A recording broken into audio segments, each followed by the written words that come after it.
Hey guys, welcome back. So the Oppo N5 is pushing boundaries with the ultra-thin design. And as someone who already uses a foldable, I really love seeing this kind of innovation. But making a foldable this thin makes me wonder about the long-term durability. Hinges and displays on foldables have improved quite a lot. But at this thickness, I'm a little concerned. But only time will tell, right? With that said, I don't see myself going back to a regular phone. Once you are used to a foldable, it's very hard to go back. So if Oppo has really nailed the durability here, this could be the best foldable yet. And maybe I could make a prediction right here. This could easily be the foldable phone of the year at the MKBHD annual awards. So now let's talk more about it. The big headline here is definitely the design. When closed, the N5 is only 8.93 millimeters thick, and when unfolded, it is an insane 4.21 millimeters, making it the thinner than any other foldable on the market.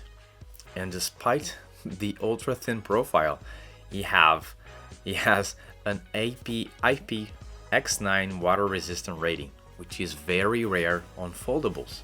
So what about the crease? Oppo claims it's almost invisible thanks to their redesigned hinge, and hands-on reviews that I have watched it seems to back it up. The outer display also stays wide and very usable, unlike the Samsung Narrow's front display. So you can actually use it like a normal phone without unfolding it all the time.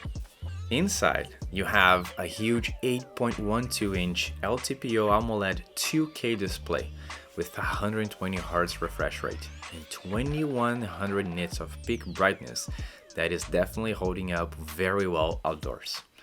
And yes, the crease is reportedly one of the least noticeable on any foldable so far. On the cover screen, you have a 6.62-inch LTPO Full HD display. Okay, now under the hood.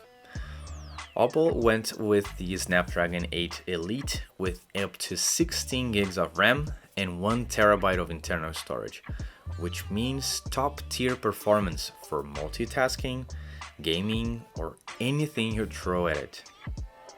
Oppo says that improves CPU, GPU, and AI performance by more than 40% compared to the N4.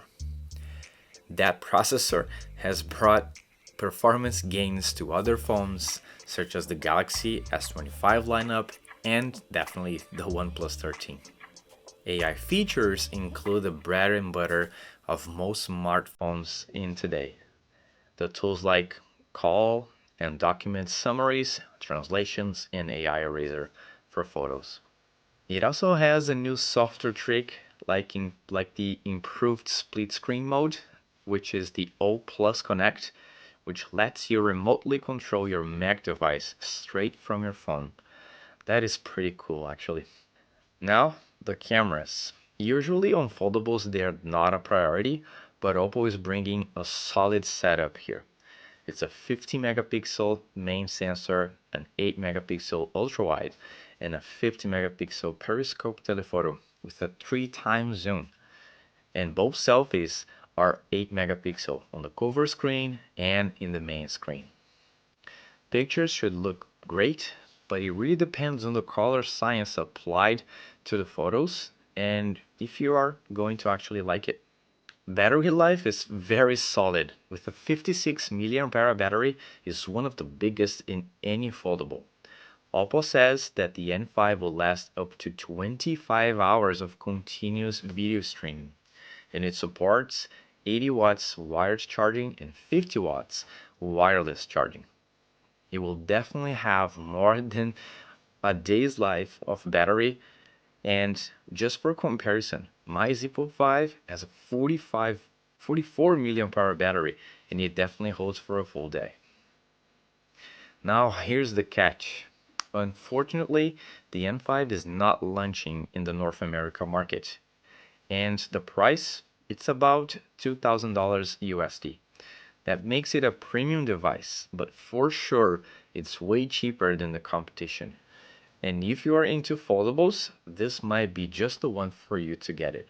So, the Oppo N5 is incredibly thin, extremely powerful, and packed with features that make it a serious contender for the foldable space. But does it make it the best? Let me know what you think in the comments section below. That's it for this video. Thank you very much for watching, and I'll see you in the next one.